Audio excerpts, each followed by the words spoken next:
সকাল সকাল এরকম একটা প্রাণ জোড়ানো এক গ্লাস নিউট্রিশন খেতে কে না চায়, কিন্তু এটার বানানোর মেথডটা যদি একটু অন্যরকম করে নেওয়া যাক। বর অনেকদিন ধরেই বলছিল যে দেখো আমাকে একটু অন্যরকমভাবে বানিয়ে দাও। আমি বললাম দাঁড়িয়ে যাও, একটু ছুটির দিনটা আসুক, সকালবেলায় তোমাকে তোমার মন পছন্দ জিনিসপত্র বানিয়ে দেবো। বানিয়ে দিয়েছিলাম, তোমরা তো দেখলে কী কী এর মধ্যে দিয়েছিলাম। যদিও এটা কিন্তু ডিসক্লেমার, প্রত্যেকে এটা নিতে পারে না।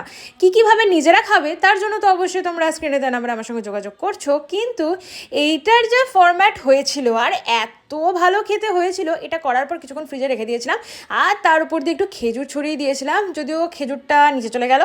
আর এইখানে একটা ওপরে ছোট্ট খেজুরের একটা অংশ দিয়ে দিয়েছিলাম। দেখে মনে হচ্ছিলো ফুলের পাপড়ি, কিন্তু নয়, এটা খেজুরই ছিল।